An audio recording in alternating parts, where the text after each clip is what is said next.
ಕೋರ್ತೀನಿ.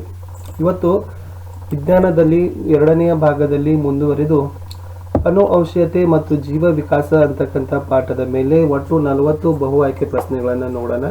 ಪರೀಕ್ಷಾ ದೃಷ್ಟಿಯಿಂದ ಬಹಳಷ್ಟು ಇಂಪಾರ್ಟೆಂಟ್ ಆಗಿರ್ತಕ್ಕಂಥ ಕ್ವಶನ್ಸ್ಗಳನ್ನೇ ಕವರ್ ಮಾಡಿದ್ದೀವಿ.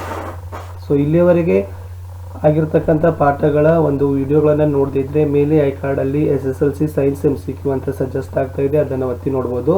ಅಲ್ಲದೆ ಈ ವಿಡಿಯೋದ ಡಿಸ್ಕ್ರಿಪ್ಷನ್ ಬಾಕ್ಸ್ನಲ್ಲಿ ನಾವು ವಿಜ್ಞಾನದಲ್ಲಿ ಇಲ್ಲಿಯವರೆಗೆ ಅಪ್ಲೋಡ್ ಮಾಡಿರ್ತಕ್ಕಂಥ ಪಾಠಗಳ ಮಲ್ಟಿಪಲ್ ಚಾಯ್ಸ್ ಕ್ವಶನ್ಸ್, ಬೋರ್ಡ್ನಿಂದ ರಿಲೀಸ್ ಆಗಿರ್ತಕ್ಕಂಥ ಕ್ವಶನ್ ಪೇಪರ್ ಮತ್ತು ಬಹಳಷ್ಟು ಜಿಲ್ಲೆಗಳ ಒಂದು ಮಾಡೆಲ್ ಕ್ವಶನ್ ಪೇಪರ್, ಪ್ರಾಕ್ಟೀಸ್ ಪೇಪರ್ಗಳನ್ನು ನಾವು ಸೊಲ್ಯೂಷನ್ ಮಾಡಿದ್ದೀವಿ. ಅದರೆಲ್ಲ ಲಿಂಕ್ಗಳನ್ನು ಈ ವಿಡಿಯೋದ ಡಿಸ್ಕ್ರಿಪ್ಷನ್ ಬಾಕ್ಸ್ನಲ್ಲಿ ಹಾಕಿದ್ದೀನಿ.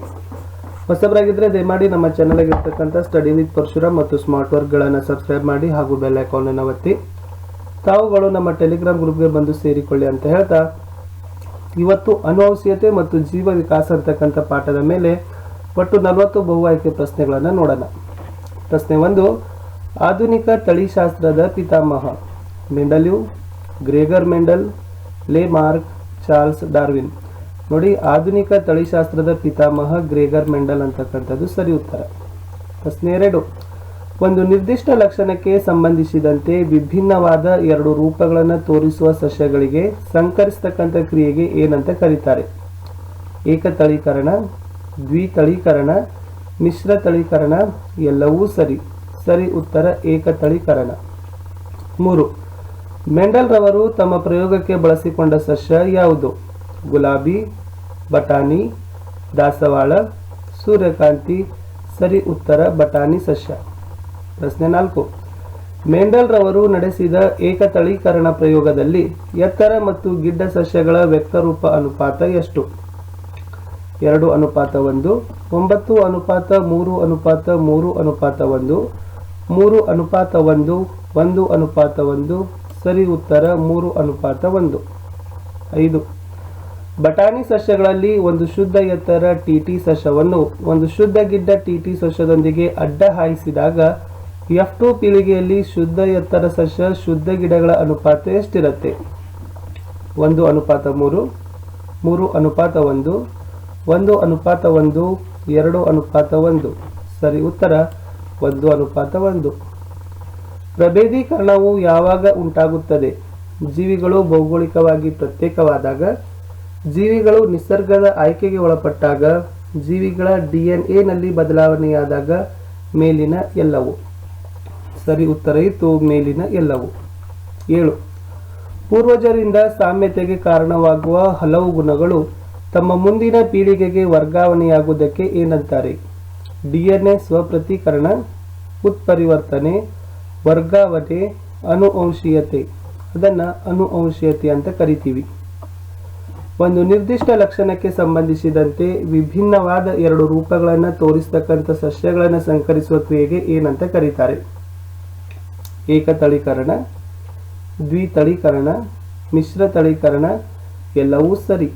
8ರ ಉತ್ತರ ದ್ವಿತಳೀಕರಣ ಅಂತ ಹೇಳ್ತಾರೆ. 9, ಕೆಳಗಿನವುಗಳಲ್ಲಿ ಜೀವ ವಿಕಾಸದ ದೃಷ್ಟಿಕೋನದಿಂದ ನಾವು ಹೆಚ್ಚು ಸಂಬಂಧಿಸಿರುವುದು? 1 ಚೀನಿ ಶಾಲಾ ಬಾಲಕ, 1 ಬ್ಯಾಕ್ಟೀರಿಯಾ, 1 ಮಂಗ, 1 ಚಿಂಪಾಂಜಿ, 1 ಚೀನಿ ಶಾಲಾ ಬಾಲಕ. ಗಂಡು ಮಗುವಿನ ಲಿಂಗ ನಿರ್ಧಾರಕ್ಕೆ ಕಾರಣವಾಗಿರತಕ್ಕಂಥ ಅಂಶ ಯಾವುದು? XX, XY, YY. ಎಲ್ಲವೂ ಸರಿ. XY ಇದೇನು ಮಾಡ್ತದಪ್ಪ ಅಂದ್ರೆ ಗಂಡು ಮಗುವಿನ ಲಿಂಗವನ್ನು ನಿರ್ಧರಿಸ್ತದೆ.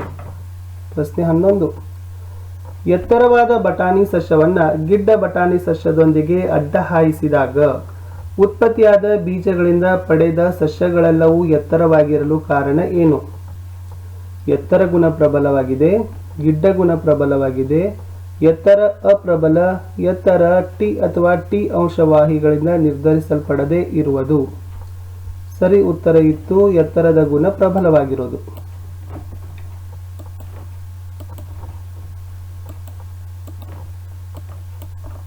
12, ಒಂದು ವೇಳೆ ದುಂಡನೆಯ ಹಸಿರು ಬೀಜ RRYY ಹೊಂದಿರುವ ಬಟಾಣಿ ಸಸ್ಯವನ್ನ ಸುಕ್ಕಾದ ಹಳದಿ ಬೀಜ RRYY ಹೊಂದಿರುವ ಬಟಾಣಿ ಸಸ್ಯದೊಂದಿಗೆ ಸಂಕರಣಗೊಳಿಸಿದರೆ F1 ಪೀಳಿಗೆಯಲ್ಲಿ ಉತ್ಪತ್ತಿಯಾಗುವ ಬೀಜಗಳು ಈ ರೀತಿ ಆಗಿರ್ತವೆ: ದುಂಡನೆಯ ಹಳದಿ, ದುಂಡನೆಯ ಹಸಿರು, ಸುಕ್ಕಾದ ಹಸಿರು, ಸುಕ್ಕಾದ ಹಳದಿ.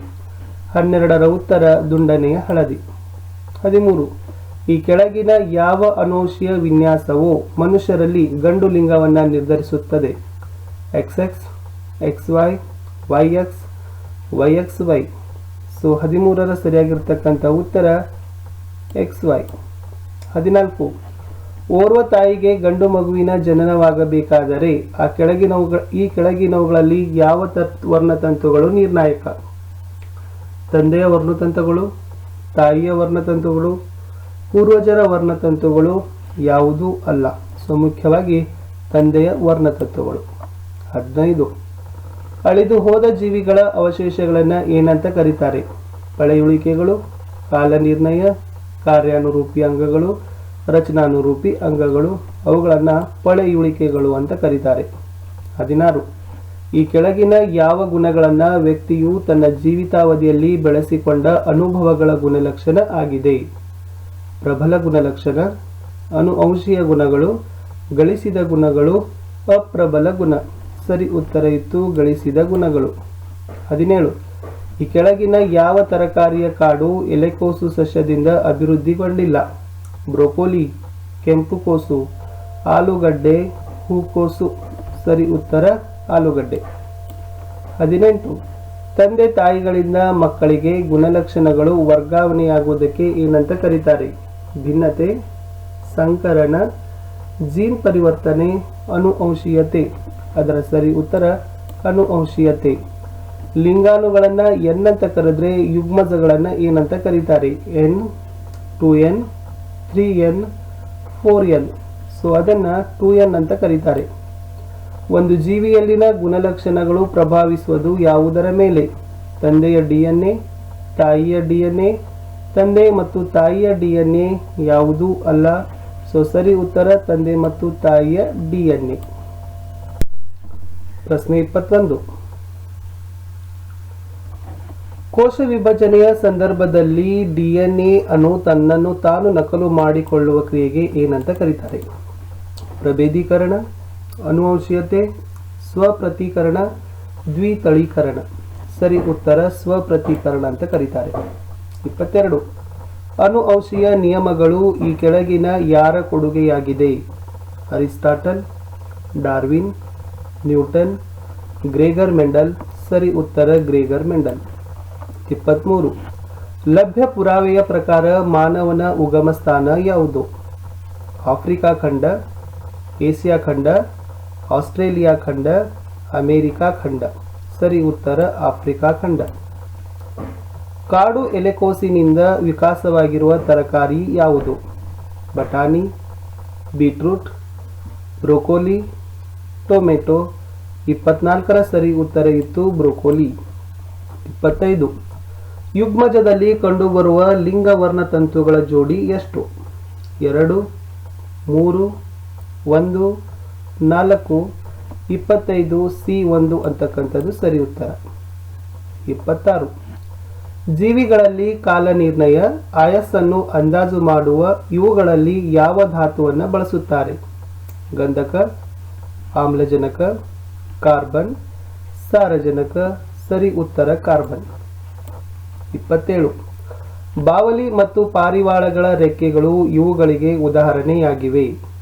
ಕಾರ್ಯಾನುರೂಪಿ ಅಂಗಗಳು, ವಿಸ್ಟಿಜಿಯಲ್ ಅಂಗಗಳು, ರಚನಾನುರೂಪಿ ಅಂಗಗಳು, ಹೊಂದಾಣಿಕೆಯ ಅಂಗಗಳು. 27ರ ಸರಿ ಉತ್ತರ ಕಾರ್ಯಾನುರೂಪಿ ಅಂಗಗಳು. 28. ಪ್ರಾಥಮಿಕ ಜೀವಿಗಳಲ್ಲಿ ಲಕ್ಷಾಂತರ ವರ್ಷಗಳಿಂದ ಉಂಟಾಗುವ ನಿಧಾನಗತಿಯ ಬದಲಾವಣೆಗಳಿಂದ ಹೊಸ ಪ್ರಭೇದಗಳ ಉಗಮವಾಗುವುದಕ್ಕೆ ಏನಂತ ಕರೀತಾರೆ? ಅನುವಂಶೀಯತೆ, ಜೀವ ವಿಕಾಸ, ಅರ್ಜಿತ ಗುಣಗಳು, ಪೀಳಿಗೆ. ಸರಿ ಉತ್ತರ ಜೀವ ವಿಕಾಸ ಅಂತ ಕರೀತಾರೆ. 29. ಕಾರ್ಯಾನುರೂಪಿ ಅಂಗಗಳು ಎಂದರೆ ಏನು? ಒಂದೇ ರೀತಿಯ ರಚನೆ, ಒಂದೇ ರೀತಿಯ ಕಾರ್ಯ. ಒಂದೇ ರೀತಿಯ ರಚನೆ, ವಿಭಿನ್ನ ರೀತಿಯ ಕಾರ್ಯ. ವಿಭಿನ್ನ ರೀತಿಯ ರಚನೆ, ಒಂದೇ ರೀತಿಯ ಕಾರ್ಯ. ವಿಭಿನ್ನ ರಚನೆ, ವಿಭಿನ್ನ ಕಾರ್ಯ.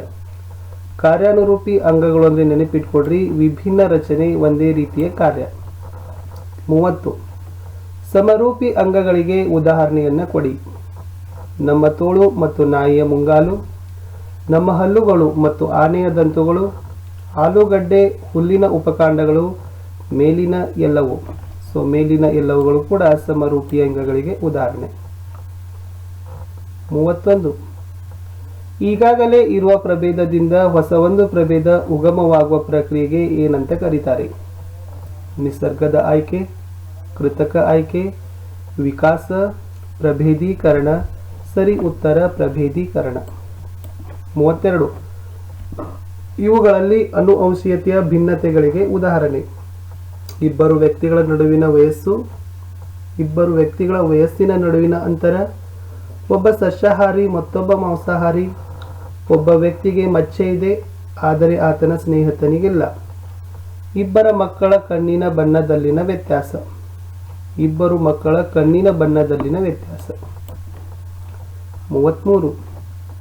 ದ್ವಿಕೃತಿ ಹಾಗೂ ನಿಸರ್ಗದ ಆಯ್ಕೆಯಿಂದಾಗುವ ಬದಲಾವಣೆಗಳಲ್ಲಿರುವ ವ್ಯತ್ಯಾಸ. ಸೊ 33ರಲ್ಲಿ ಸರಿ ಉತ್ತರ ದ್ವಿಕೃತಿಯಲ್ಲಿ ಒಂದು ಪ್ರಭೇದದ ಸದಸ್ಯರಲ್ಲಿ ಪೈಪೋಟಿ ನಡೆಯುವುದಿಲ್ಲ. 34. ಕಾಡು ಎಲೆಕೋಸಿನಿಂದ ವಿವಿಧ ತರಕಾರಿಗಳು ವಿಕಾಸ ಹೊಂದಿದ್ದು ಈ ಪ್ರಕ್ರಿಯೆಯಿಂದ. ದ್ವಿಕೃತಿ, ನಿಸರ್ಗದ ಆಯ್ಕೆ, ಕೃತಕ ಆಯ್ಕೆ, ಸಂತಾನ ಬೇರ್ಪಡಿಸುವಿಕೆ. ಸರಿ ಉತ್ತರ ಕೃತಕ ಆಯ್ಕೆ. 35. ಜೀವಿಗಳಲ್ಲಿ ಕಂಡುಬರುವ ವ್ಯತ್ಯಾಸಗಳಿಗೆ ಭಿನ್ನತೆ ಎನ್ನಲಾಗುತ್ತದೆ. ಇವುಗಳಲ್ಲಿ ನಿರಂತರ ಭಿನ್ನತೆಗೆ ಉದಾಹರಣೆ: ಕೂದಲಿನ ಬಣ್ಣ, ಕಣ್ಣಿನ ಬಣ್ಣ, ದೇಹದ ತೂಕ, ಲಿಂಗ. ಸರಿ ಉತ್ತರ ದೇಹದ ತೂಕ. ಒಂದೇ ರೀತಿಯ ರಚನೆ ಬೇರೆ ಬೇರೆ ಕಾರ್ಯವನ್ನು ಹೊಂದಿರುವ ಅಂಗಗಳಿಗೆ ಏನಂತಾರೆ? ಕಾರ್ಯಾನುರೂಪಿ ಅಂಗಗಳು, ರಚನಾನುರೂಪಿ ಅಂಗಗಳು, ನಿರುಪಯುಕ್ತ ಅಂಗಗಳು. ಯಾವುದೂ ಅಲ್ಲ ರಚನಾನುರೂಪಿ ಅಂಗಗಳು. 37. ಒಂದು ಪಳೆಯುಳಿಕೆಯು ಭೂಮಿಯ ಕೆಳಪದರುಗಳಲ್ಲಿ ಕಂಡು ಬಂದರೆ ಅದನ್ನು ಏನಂತ ಕರೀತಾರೆ? ಅದು ಲಕ್ಷಾಂತರ ವರ್ಷಗಳ ಹಿಂದೆ ಆದ ಪಳೆಯುಳಿಕೆ ಅಂತ ಹೇಳ್ತಾರೆ. 38. ಮಾನವನ ಜನಾಂಗವನ್ನು ಗುರುತಿಸಲು ಬಳಸುತ್ತಿದ್ದ ಸಾಮಾನ್ಯ ವಿಧಾನ ಯಾವುದು? ಎತ್ತರ, ಚರ್ಮದ ಬಣ್ಣ, ಮೂಗಿನ ವಿಧ, ಕೂದಲಿನ ಬಣ್ಣ. 38 ಚರ್ಮದ ಬಣ್ಣ. DNA ಜೀವಕೋಶದಲ್ಲಿ ಡ್ಯಾಶ್ ಅನ್ನು ಉತ್ಪತ್ತಿ ಮಾಡ್ತಾರೆ: ಕೊಬ್ಬು, ವಿಟಮಿನ್ಗಳು, ಪ್ರೋಟೀನ್ಗಳು, ಎಲ್ಲವೂ. ಸೊ ಸರಿ ಉತ್ತರ ಇತ್ತು ಏನಪ್ಪ ಅಂತಂದರೆ 39 ಸಿ ಪ್ರೋಟೀನ್ಗಳು. 40 ನೋಡಿ, ಒಬ್ಬ ಮನುಷ್ಯನ ಜೀನ್ ಬಿ ಕಂದು ಬಣ್ಣದ ಕಣ್ಣುಗಳು, ಜೀನ್ ಬಿ ನೀಲಿ ಬಣ್ಣದ ಕಣ್ಣುಗಳನ್ನು ಸೂಚಿಸಿದರೆ BB ಮತ್ತು BB ಜೀನ್ಗಳ ಸಂಯೋಜನೆ ಹೊಂದಿದ ಮನುಷ್ಯನ ಕಣ್ಣಿನ ಬಣ್ಣ ಏನಿರುತ್ತೆ? ಸೊ 40ರ ಉತ್ತರ 1 ಕಂದು ಬಣ್ಣ, 2 ಕಂದು ಬಣ್ಣ. ಇದು ಸರಿಯಾಗಿರ್ತಕ್ಕಂಥ ಉತ್ತರ ಇತ್ತು. ಸೊ ವಿದ್ಯಾರ್ಥಿಗಳೇ, ಇಲ್ಲಿಯವರೆಗೆ ನಾವೇನು ಮಾಡಿವಿ ಅಂತಂದರೆ ಅನುವಂಶೀಯತೆ ಮತ್ತು ಜೀವ ವಿಕಾಸ ಅಂತಕ್ಕಂಥ ಪಾಠದ ಮೇಲೆ ಒಟ್ಟು 40 ಬಹು ಆಯ್ಕೆ ಪ್ರಶ್ನೆಗಳನ್ನು ನೋಡಿಕೊಂಡು ಬಂದಿವೆ. ಪರೀಕ್ಷಾ ದೃಷ್ಟಿಯಿಂದ ತುಂಬಾ ಉಪಯುಕ್ತವಾಗಿರ್ತಕ್ಕಂಥ ಬಹು ಆಯ್ಕೆ ಪ್ರಶ್ನೆಗಳಾಗಿದ್ದವು. ಸೊ ಇವುಗಳ ಓದಿದರೆ ಸಾಕು, ಸೊ ಎಲ್ಲ ಪಾಠ ಕವರ್ ಆಗುತ್ತೆ. ವಿಡಿಯೋ ಇಷ್ಟ ಆದರೆ ಒಂದು ಲೈಕ್ ಮಾಡಿ, ನಿಮ್ಮ ಫ್ರೆಂಡ್ ಸರ್ಕಲ್ಗೆ ಶೇರ್ ಮಾಡಲು ಮರೆಯದಿರಿ. ಯಾಕಂದರೆ ನಿಮ್ಮ ಲೈಕ್, ನಿಮ್ಮ ಒಂದು ಶೇರ್, ಅದುವೇ ನಮಗೆ ಮೋಟಿವೇಶನ್. ದಯಮಾಡಿ ನೀವೆಲ್ಲರೂ ಕೂಡ ಟೆಲಿಗ್ರಾಮ್ ಗ್ರೂಪ್ಗೆ ಬಂದು ಸೇರಿಕೊಳ್ಳಿ. ಸಿಗುವ ಮತ್ತೆ ಮುಂದಿನ ಭಾಗದಲ್ಲಿ.